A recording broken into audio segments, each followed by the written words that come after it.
And we're live. And welcome to another edition of In the Dugout. I am your host, Mike Stenhouse.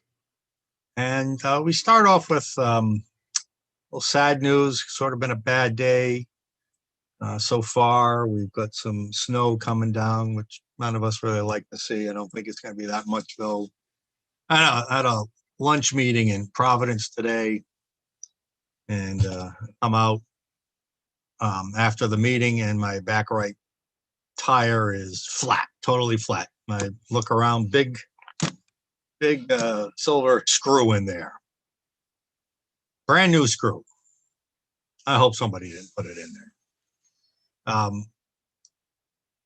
But I went to a nearby gas station, rode on the rim slowly. Well, there was still a little air left in. Twice put in the $1.75 with my credit card to get the air. Twice the machine fails to dispense the air. So I called my garage near my house. I said, hey, if I drive it 3 or 4 miles on the rim, will I kill the rim? They said, well, if you got a little air in there, you can probably make it. Especially it's in the back of the car. Not as much weight on it as in the front where the engine is. So I drove it to 3 or 4 miles very slowly. Took about a half hour to get home from Providence and dropped it off at the garage. So I might get a text during this session today. And I get home and I turn on my computer and I see the very sad news. So I'm going to put on temporarily and then take it off in a second. You'll see why my Pawtucket Red Sox hat for today for In the Dugout. But I learned that my friend, I wouldn't say he's one of my closest friends, but a good baseball friend from many years ago, former Pawtucket Red Sox manager, Ron Johnson, who was with the team in the aughts, 2008 or so, passed away. And it was apparently from COVID complications. Ron was one of the funniest guys I knew. As a player, we played against each other in the old AAA American Association. He was in Omaha with the Royals. I was in Wichita, Kansas with the Expos. And then at 84, he came over to the Expos, and we shared some time together there in AAA in the big league. So if I may, rest in peace, my friend Ron Johnson, and a moment of silence. Thank you. He was a really, really good man. He lived in Tennessee, 6 years in the Baltimore Orioles organization as their AAA manager in, I think, Tidewater, I think.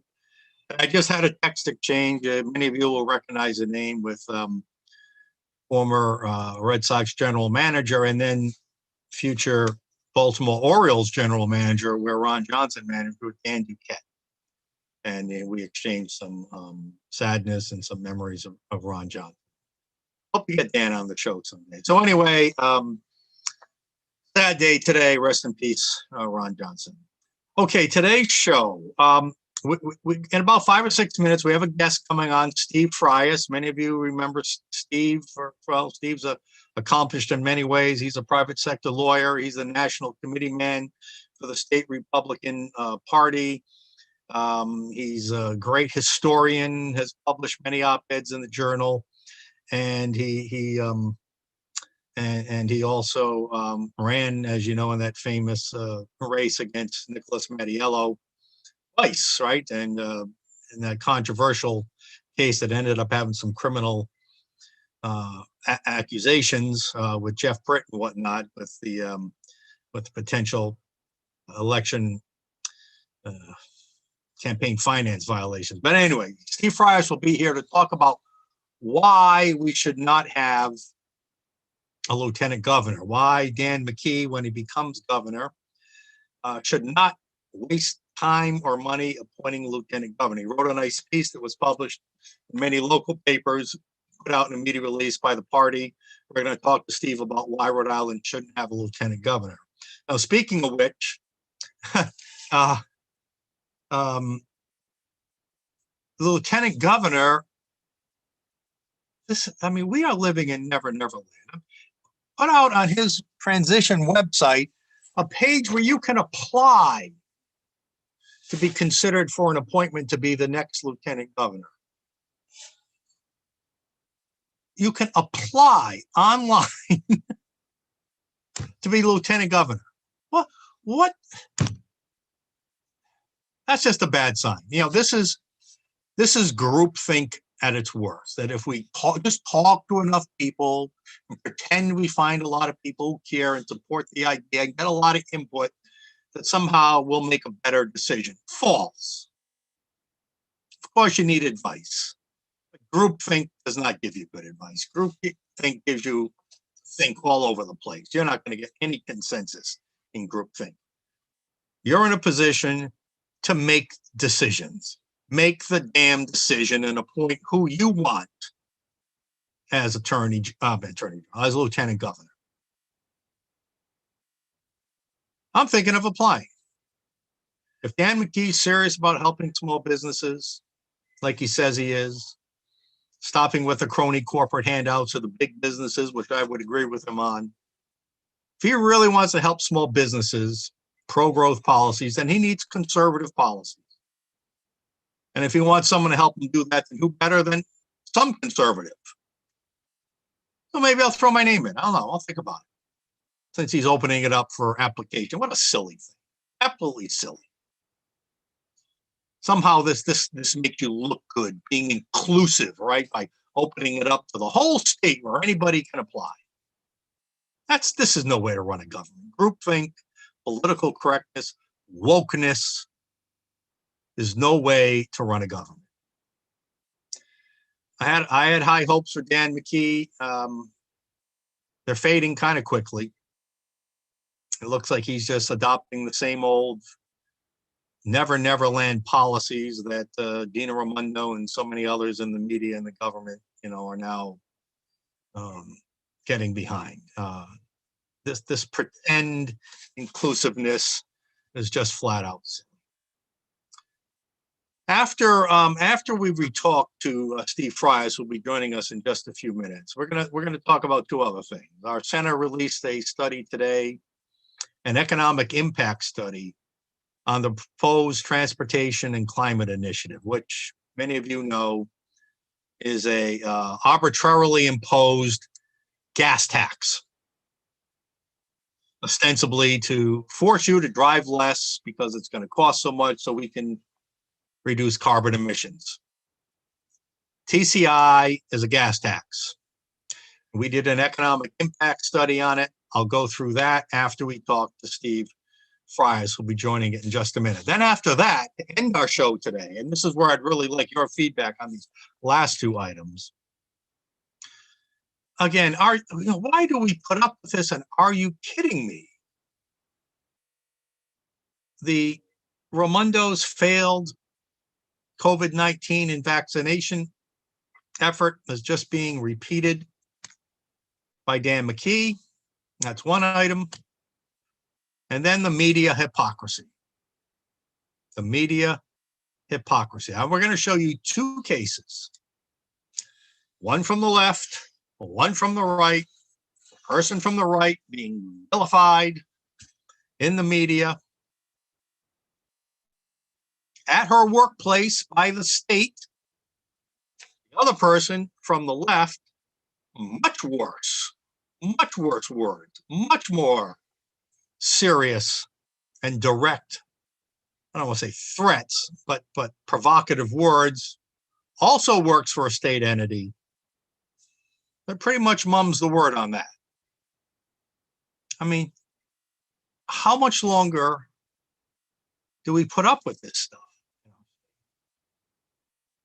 I mean, how much longer does this kind of hypocrisy that we'll talk about later in the show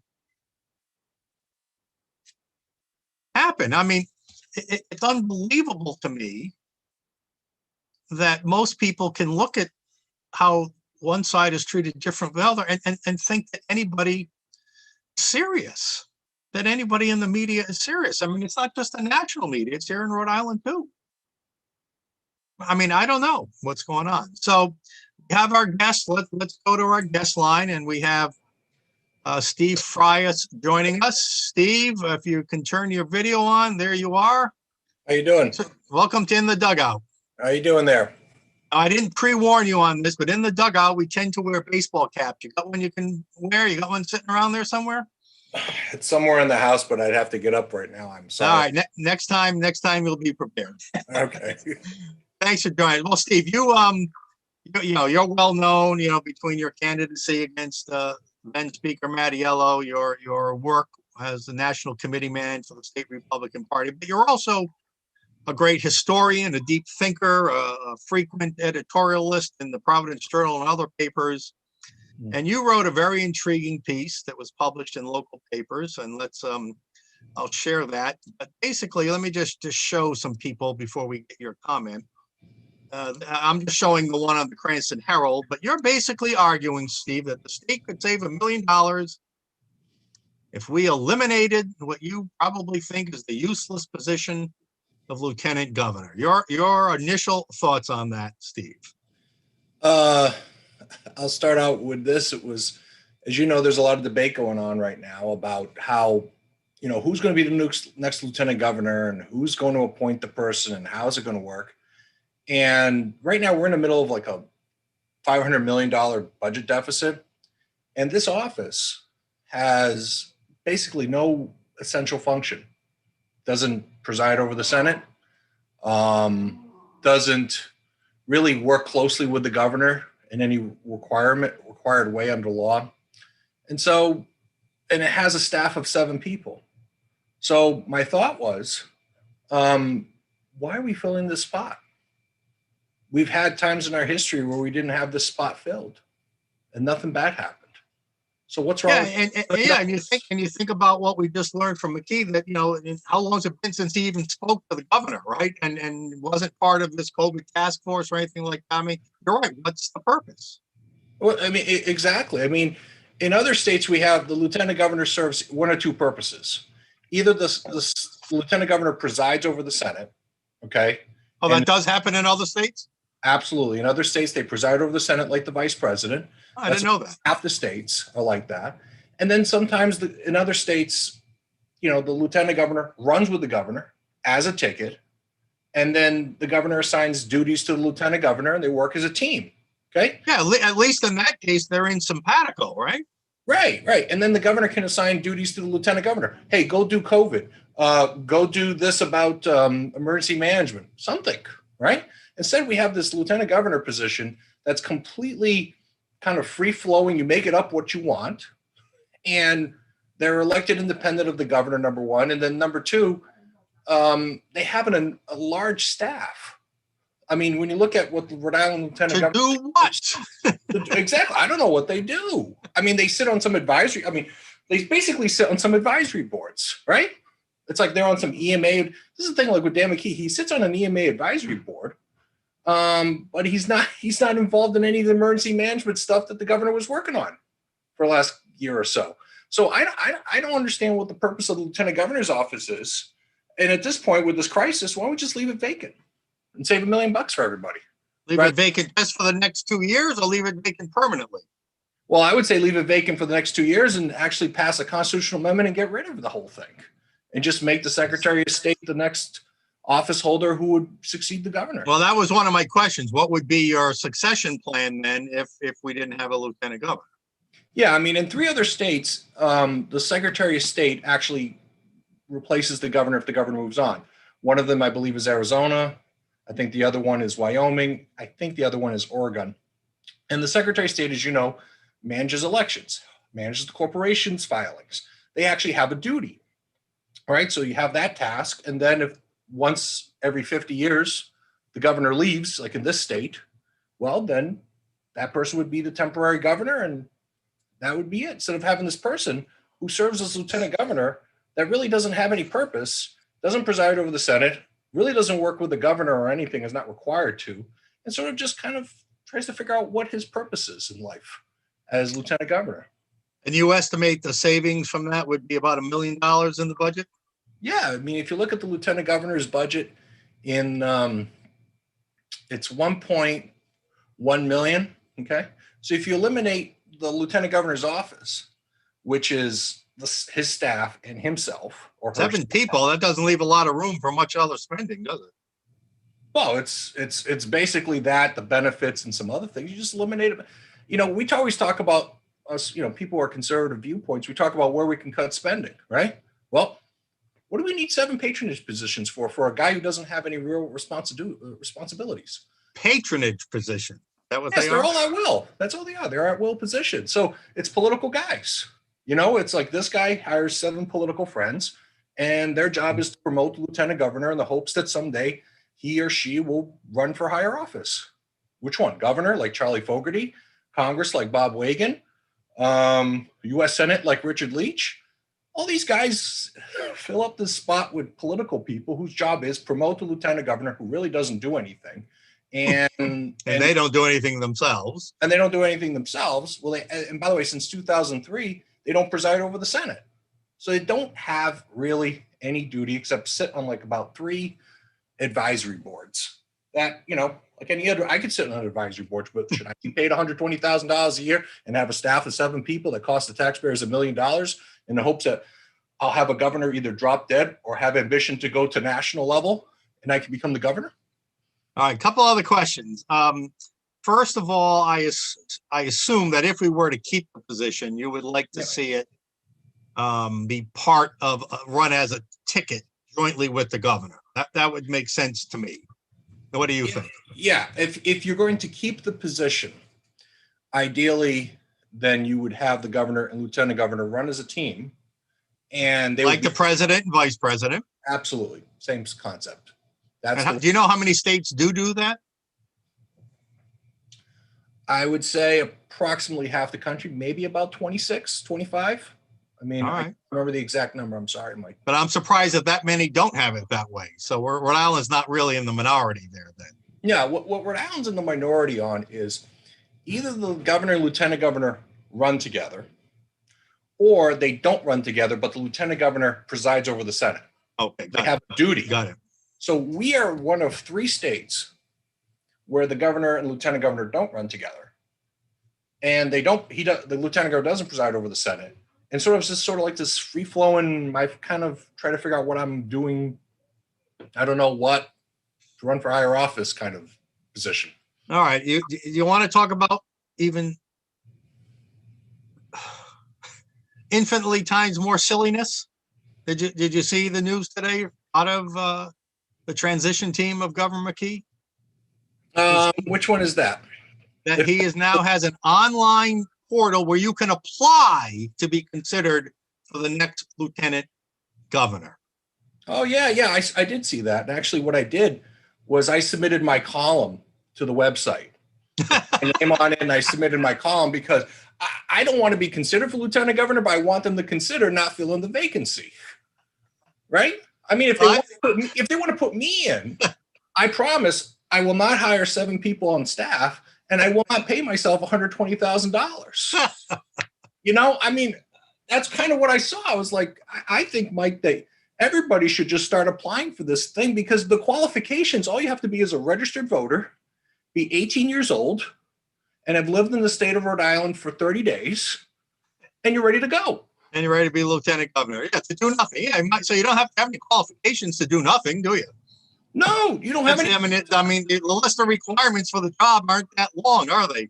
No, you just citizenship. That's about it, right? Voting age citizenship, right? That's what it is. You be a U.S. citizen, be 18 years old, live in Rhode Island 30 days, and you got to show up at a couple advisory board meetings. Well, I'm thinking of applying too, and my resume would be 2 sentences. You say you're the pro small business lieutenant governor, which means you need conservative policies, which means you should have a lieutenant governor who can help you design and implement conservative policies. I fit that bill. That's it. That's going to be my resume letter. I'm thinking of applying. I mean, well, I think you'd be more qualified than many of the people who are going to be applying because one of the requirements for lieutenant governor is to serve on a small business advisory council. Well, that is a requirement. That's one of the 3 or 4 requirements that the lieutenant governor is to serve. No, I didn't even know that. You're serving on a small business advisory council. So, Mike, you're qualified. I meet the requirements. Yeah. Yeah, you meet the requirements, and you got a vision. And so, I think you'd be more qualified than about half the people who are going to apply for that thing. So I'm thinking of doing it. What the hell, right? What the hell? I would never serve, but I might run. So I'll throw my hat. That's it. Throw my That's hat it. right in the ring. Here we go. Boom. I just threw my hat right That's in the it. ring. It could be fun. It could be. But it's silly, Steve, right? Yes. Online applications to be lieutenant. Steve, what I said before you joined me. This to me is just part of this inclusive groupthink stupidness that goes on. That if we just open things up and be inclusive and have as many, you're the goddamn governor of our state. Make a goddamn decision and appoint the person you want to be lieutenant governor. This to me shows me no spine. What do you think? Am I being too hard on Dan? I'll say this. My opinion of the president of the United States would go down further if he had an online apply to be my VP website. Okay. Imagine if like Bush or Obama or President Trump or President Biden you want to be my VP? Just apply on my be my VP, be my VIP VP. That would be much more inclusive. That would open it up to a much more inclusive range and diverse range of people. Isn't that where we need to be going with everything these days? Well, it's kind of strange is that, we're talking about just open it up and have everybody apply. The truth of it, it's I think it's an illusion in the sense that we already know Diosa, the mayor of Central Falls, is probably going to be appointed. So it's the illusion of inclusiveness on top of it. Now, I've had that argued. We're going to consider everybody. I've had it argued that Diosa hasn't even been a full-fledged mayor, right? Because he can't even run his own school system, right? The state has sort of taken it over. So, is he really, he's really not even a full-fledged mayor in that regard. Well, most mayors that I know, they have a fire department, a police department, and they have a school department that's, runs itself here. And here he has the state just basically pays for his entire school department. Right. So it's kind of an interesting, and then, makes the budget management a hell of a lot easier, doesn't it? It sure does. If you got the state paying for basically half of your budget almost, well, then that actually helps you a great deal. But that's what it is with this whole, let's open it up for everybody. I think it's kind of an illusion and sort of disingenuous because we all know it's going to be either Diosa or unless some person behind the scenes who McKee thinks is going to help him get reelected is going to be picked. So it's a dog and pony show to me anyway. Well, it is. And that's my point why this online application is so silly. Dan McKee knows who he's going to appoint right now at the second. Yes. He's going through this pointless, meaningless exercise. What? To prove that he's a diverse, open, inclusive guy? I don't know. That tells you what kind of governor he's going to be. We're sunk. Well, I think it's going to be he's wasting everybody's time and he's fooling nobody but maybe himself into thinking people are going to believe that. Policina's like on the committee, I believe. Policina's already said he supports Diosa to be lieutenant governor. So it's kind of like I'm going to apply to a committee where I know that everybody wants to have Diosa, but I'm going to still put my name in. Why? So I can placate different people or different groups. And by the way, if McKee was smart here, Mike, he would just not fill it because he's going to make Diosa happy, but he's going to anger like 19 other people who want this spot all across the board. So it's like one of those kind of patronage gigs. Well, that's a great point. Make everybody else angry. That's a great point. If you're looking to get reelected, you need especially a guy like McKee who, doesn't have, yes, he was a lieutenant governor, but you can't say he's got the highest profile in the world or this, since he's been there. Yeah, you're right. You're going to piss off a lot of people, and that could that's right. That could turn people against you and put them in other camps, and you go to run again. Next year it'll be another as an election year already. Oh my God! We're already there next year. That's right. He's got Senator DePalma wanted to run. He's on the Senate, I believe he's a senator. I can't remember if he was on Senate Finance still, but he may want to run. Is he going to be happy that he's being picked? He's oversight chairman, I believe. Yeah. Oversight. So he gets picked over. So is he going to be happy? There's going to be this other fellow over there who may want to run, or Lisa Baldelli wants to run, or this one wants to run. You start annoying people and angering them because you picked this one person over them, and you just ended up Right. angry. Creating some political enemies that you didn't need to create. Exactly. Right. Yeah. And instead you say, hey, I want to keep it vacant. And, And Rhode Island wouldn't suffer one iota, would it? not one bit. It's happened before. We've All had right, well, all right, let me ask you this though. Then let's say he does. Let's say he follows your lead and doesn't. In Rhode Island, who, if something were to happen to McKee, who would be next in line, given that there's no lieutenant governor? What does our Constitution say? Our Constitution says it goes to Joe Sacacci, the Speaker. Now, I think that McKee will stay alive and not go to DC for the next 2 years, approximately. So, and anyway, I think Joe Sacacci is the kind of guy who would say, I'd rather stay as Speaker than become governor. I think there's more power in being Speaker. He may not accept it. I don't know. So like the nation, the third in line is the Speaker of the House. Yes, that's correct. It goes to Speaker of the House. So Wow. that is a possibility, a remote possibility, if you keep the lieutenant governor's position vacant. But that's never happened in our history. All right, so that leads to another question. It seems as if it's been resolved, but I haven't seen anything official. So then there was the question of, well, who really does get to appoint or pick the new lieutenant governor? The General Assembly was making some noise that, no, that's really our duty. And then again, I saw a very weak response from McKee. Well, I think it's my job to pick it, but if the General Assembly said it's theirs, well, then okay. I mean, what kind of leadership is that? And who do you say, as a lawyer, as a historian, as a constitutionalist, who do you say has the right? Is it clear? It's pretty clear based on the Constitution and Supreme Court precedent that the governor gets to pick. That happened in 1997 when Lincoln Almond appointed Bernie Jack Voney to be lieutenant governor when a vacancy occurred. And how did that vacancy occur? Do you remember? It was for 2 years. I mean, did the lieutenant governor leave? Lieutenant governor did leave. Bob Wagon ran for Congress. He succeeded in 1996 in winning that open seat. And so that's how that occurred. Okay. And I think that, if anything, the separation of powers amendment that was adopted subsequently the next decade makes it even clearer that the governor appoints, this time with confirmation, Senate confirmation. So the Senate does get to advise and consent. This does advise and consent under that amendment. The House really doesn't have any say. I would say that, the House wanted to argue that they would elect in grand committee. You know what I mean? Like, it was basically the House and Senate would get together and they pick.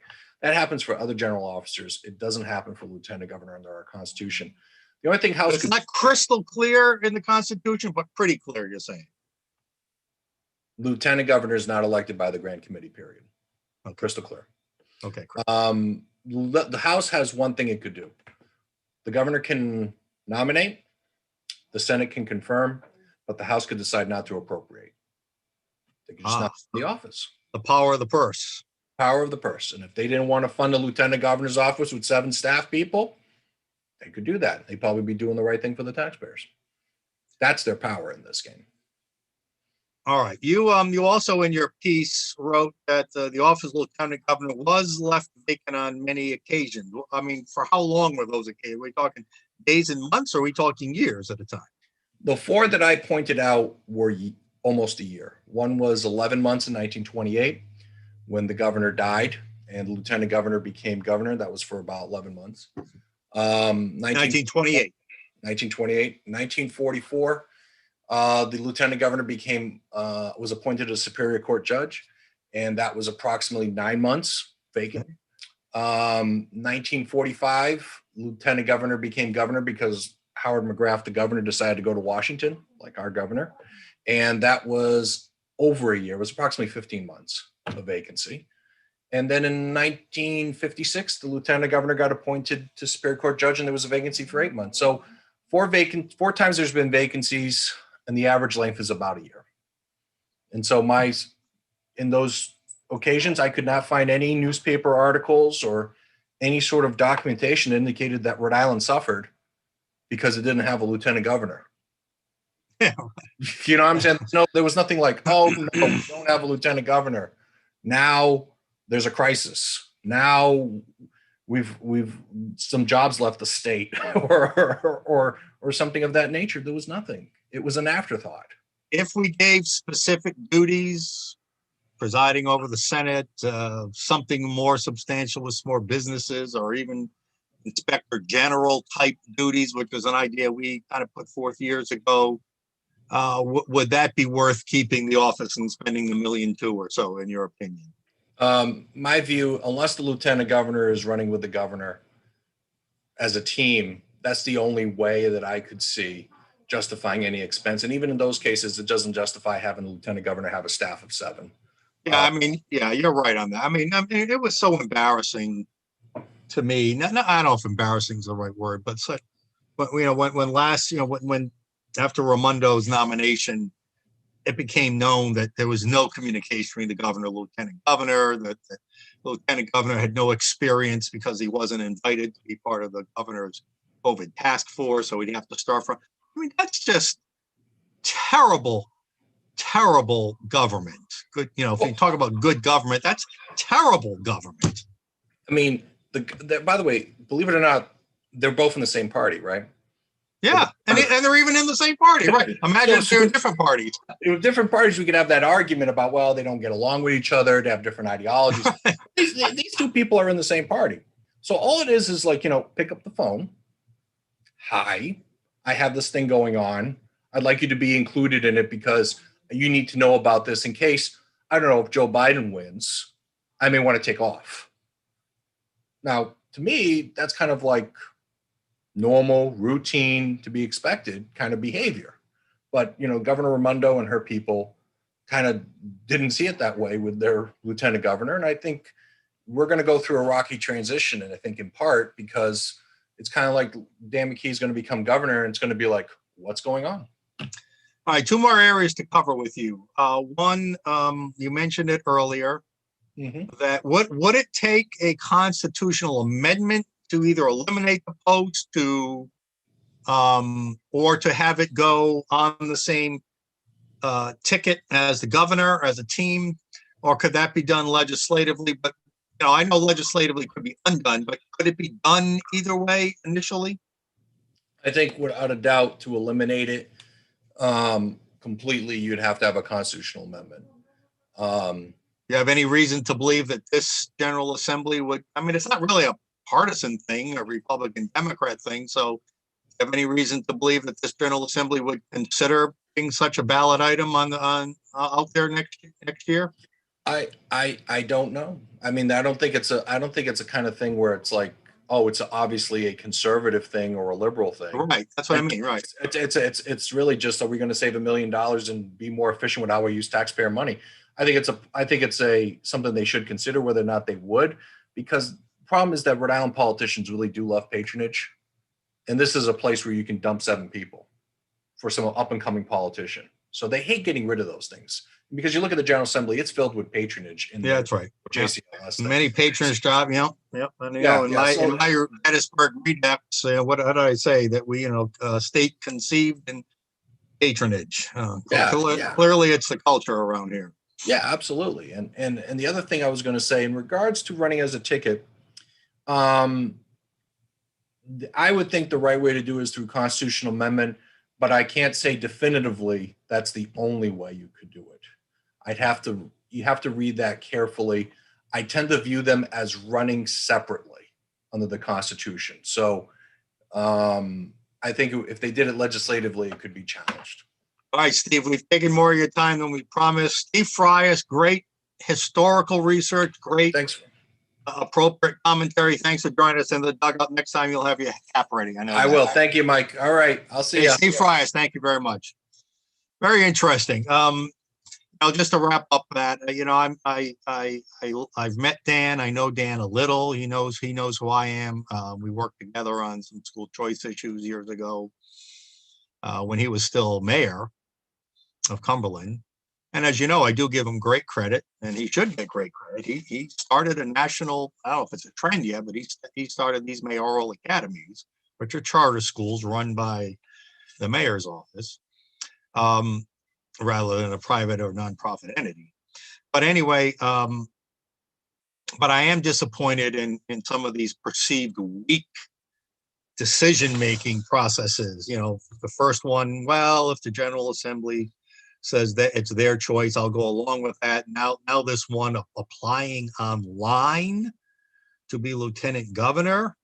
Come on. And the third one is really his decision just to go along to get along, which makes me think that he's going to easily give in to the progressive left pressure. We'll see. And who he appoints as lieutenant governor will say a lot. If he appoints a progressive left Democrat socialist person, he's already capitulated to the far left, and that will define his next year and 3/4 in office. If or 2 years, I guess. If if he puts a pro-business person in there, that sends a different message. So we'll see who he puts in there. But his decision to keep most of Raimondo's cabinet, his decision apparently to keep her entire task force, and again, that's been a failed Raimondo task force. Not only one of the worst when it comes to the spread and deaths per capita of the virus, we're also one of the worst economically.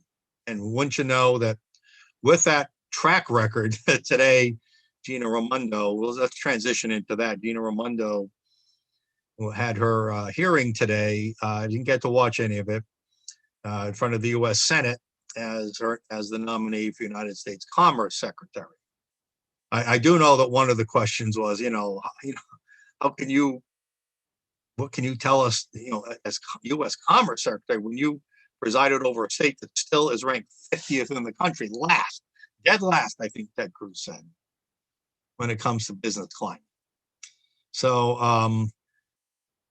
another thing, one other thing, staying on the vaccinations, let me share this with you here. Hold on one second, I'm fumbling here, but I just don't know how much more of this we should take. And here's the editorial in Go Local Prov by their staff: Rhode Island's failed vaccination program. But just look at this sentence: another Rhode Island failure. I mean, are you sick of it? I'm sick of Rhode Island always being first in the recession, last out. I mean, last business climate, worst in COVID deaths and COVID infections, and worst in job losses during the pandemic, worst in recovery from the pandemic, worst in recovery from. I mean, are you sick of it? I'm sick of it. But we keep putting up with it, and we keep electing the same people with the same failed, as Steve Frias just said, patronage philosophy. So I don't know. It's just, is everybody in this state really that apathetic that we just don't care anymore? That we're just keep seeing failure after failure after failure in this state? And doesn't it? I don't even know. Nice term to use. Doesn't it just drive you insane when somebody with that failed record is now about to be promoted to Secretary of Commerce for the United States of America? Give Gina Raimondo credit. She played the political game. She earned her political points. There's no question about that. And unfortunately, that's the way things work on the Democrat side. It's all about politics. It's all about who supports the cause. Republicans, well, they do their patronage too, but Trump didn't bring in political people to his cabinet. He brought in business people. I mean, just again, you think of Wilbur Ross, the current, the just recent, not current anymore, Secretary of Commerce, a Wall Street legend, an international finance tycoon legend. What a downgrade. A downgrade for America, as we wrote in our statement on this a few weeks ago. But what an upgrade potentially, I thought, for Rhode Island, because Dan McKee at least ostensibly was the small business. He tries to say he does say that he's out there representing small business. I saw a statement today that he's going to think twice about all the corporate welfare all the crony corporate welfare that Gina Raimondo handed out, and maybe focus more on small businesses. That would be good. But appointing a lieutenant governor who can help him with that would be a huge signal that he's serious about pro-growth, pro-business policies. But doesn't sound like from anybody he's going that way. I still might apply just to get some laughs and giggles. Okay, the hypocrisy in this. This is big, folks, what I'm about to do here.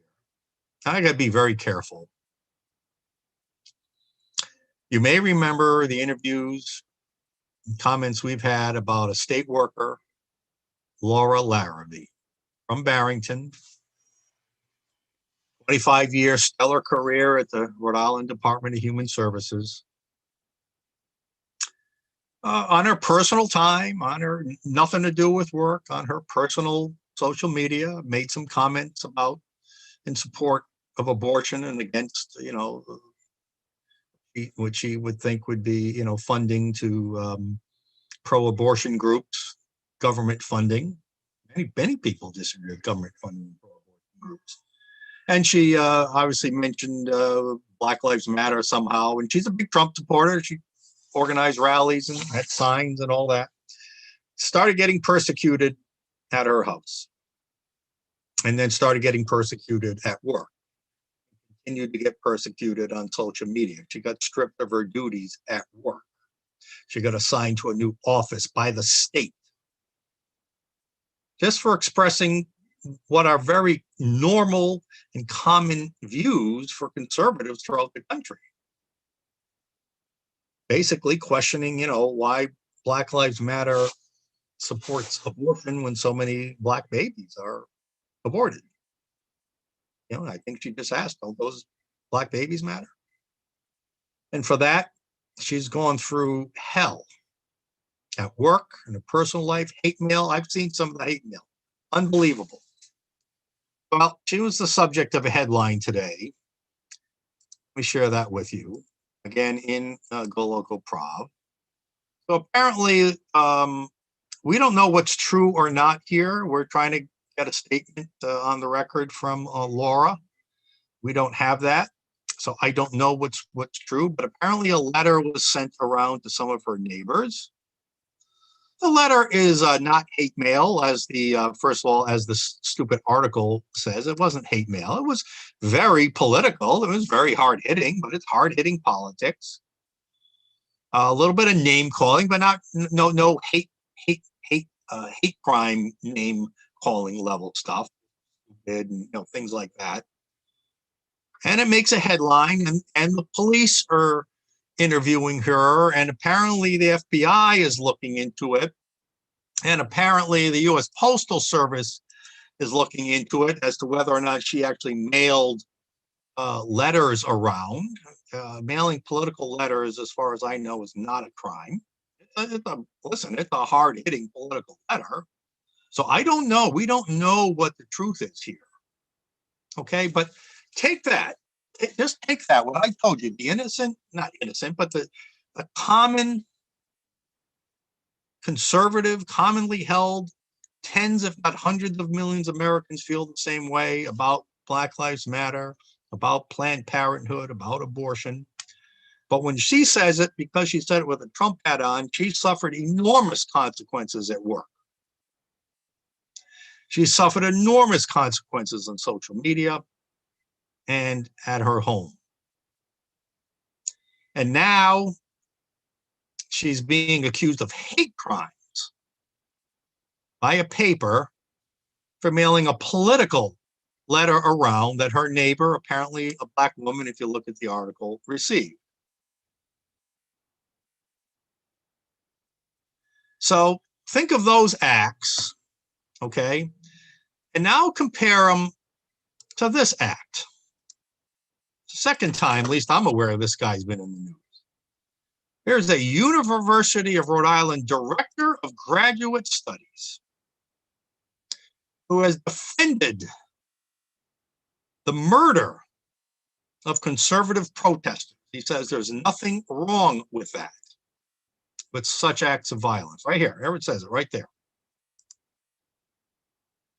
And then he goes on to say, as you can see here, but he said late last month, that basically, I mean, I'm looking at any kind of science that was derived from, in recent decades or the past has got to be racist because they were developed by racists who live in a racist society, parentheses, my note, like America, whether we identify as racist or not. So you and I live in a racist society. Because we're conservative, we're racist, whether we know it or not, or whether we publicly identify. I mean, I don't know how many people identify as a racist. Now, this guy's still working at the University of Rhode Island. The article I showed you wasn't from the local media. That doesn't make local headlines. There's from the website of Jonathan Turley, jonathanturley.org. He's the, not a liberal, but still honest constitutional law professor who you see all over cable news and everywhere, very well respected by both sides of the aisle. We leave it up to him to make a headline about this, what's his name, Eric Loomis at University of Rhode Island. So in one case, a very, very commonly held beliefs by a state worker. She is subject to untold criticism, hate mail, discrimination at work, harassment on social media. And now the subject of a headline accusing her of hate crimes. And another guy who actually endorses the concept of murdering political opponents, who also works for a state entity, the University of Rhode Island. No big deal. Nothing to see here. What do you think about that? Please put your comments in over here, or zoom into the show, or, we've got about 10 minutes left, or, if not, we'll end a little early, but I would like to know what you think about that. Here's how you can, zoom in at rafreedom.org/talk, or call in at this number right there, or put a comment on the YouTube page, which I'm going to look at right now and see if anyone has commented. From our friend Republican RJL, but when BLL woman was antagonizing her, no FBI. Yeah, that's true. With Laura. So I think it was in October when Laura Larry, she was put on leave for making commonly held political statements on her personal social media when she was not at work. She was put on administrative leave. She was stripped of her duties. And when she went back to work in the office she was reassigned to, right in the middle of Pawtucket, where she used to work in a nicer office in Warwick, there were protests outside. And one of the people leading those protests was a fellow Department of Human Services worker. Now, that person wasn't criticized. I mean, they were challenging Laura, come down here and we'll take care of you. Yeah, I mean talking real violent posturing. But that's okay. So this double standard of when somebody on the right does something political, the world stops, the headlines blare, and the social media cancel culture goes after you. When somebody on the left actually says something that endorses violence, not politics, violence, or does violence, nothing to see here. So again, I ask, how long do we put up with this? Ron, I see you are in the waiting room or on hold here. If you would like to speak, unmute yourself, activate your video, and make your comment. If not, I'll keep going on. But Ron, you're welcome to chime in if you'd like. But again, how long do we put up with this in our state? especially when we're seeing what's happening nationally. People are now being canceled. The cancel culture is now canceling people for their politics, not for endorsing violence. Endorsing violence, no. Committing violence, no. Perpetrating destruction of property, no. First Amendment, no. You can't yell fire, fire in a crowded movie theater, as the old saying goes.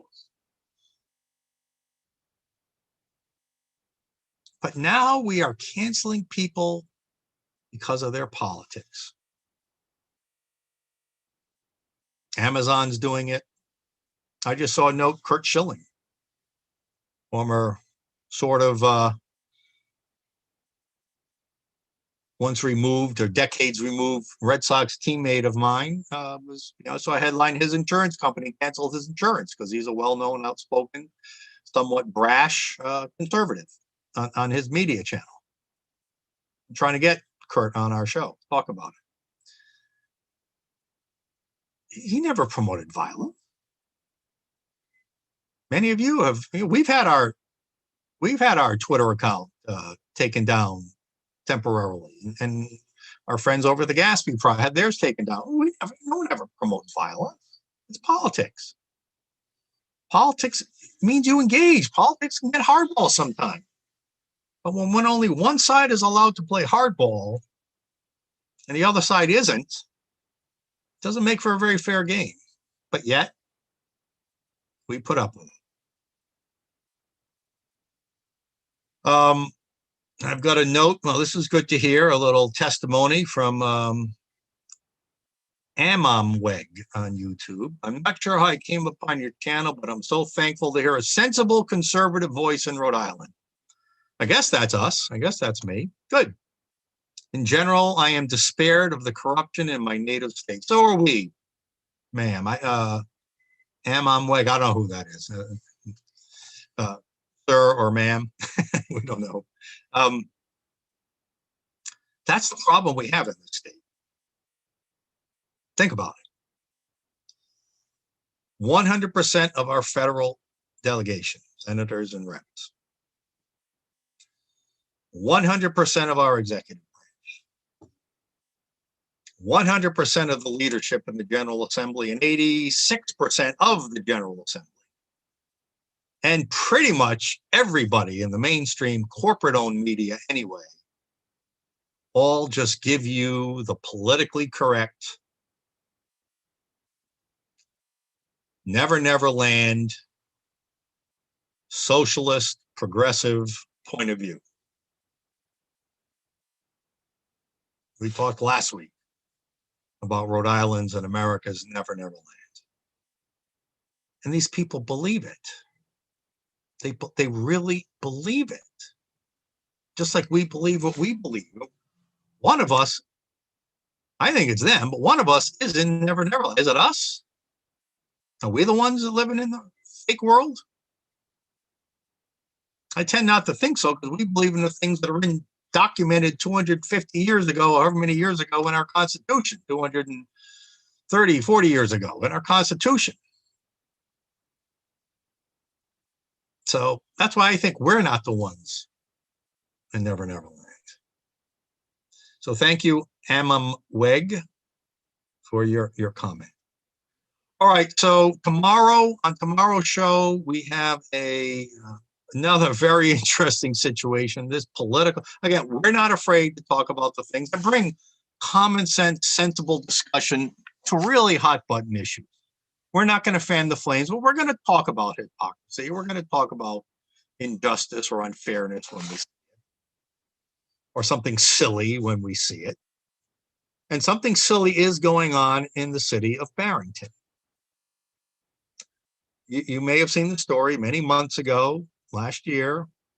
The town of Barrington, all caught up in the riots and the Black Lives Matter mania, did raise a Black Lives Matter flag on a flagpole that is sort of managed by the city of the town of Barrington and a local Barrington veterans group. And apparently next week there will be a town meeting to review that flag that's been flying there for many, many, many months now. And do you know what their defense is? This is government speech. What? Government speech? The left, was critical of the what was the big decision under Obama when Obama was president about was it United or what was it America, whatever that was about when corporations were allowed to engage. The left went crazy. Corporations don't have speech. Corporations aren't individuals. They're not protected by free speech. Well, now we have a local town administrator in a written letter saying that the town of Bristol and government has rights to speech. You think we're not living in Never Never Land? We're going to dig into that tomorrow. We're going to dig into that debate. And I hope you'll tune in. And also tomorrow, we're going to dig into the report our center put out today about the Transportation and Climate Initiative TCI gas tax. I'm going to take you through the report. And then also in the show, we're going to interview a couple of groups from Barrington, representatives from a couple of groups, who, as long as they have free speech, are going to talk about why they're making an argument that that flag should come down and the town of Barrington should implement a non-political flagpole policy, as other cities and towns have done in this state. So again, I thank you for joining me today. Again, I say rest in peace to former Pawtucket Red Sox manager Ron Johnson, my friend, teammate with the Montreal Expos in the 1980s. And I wish you good day. We will see you tomorrow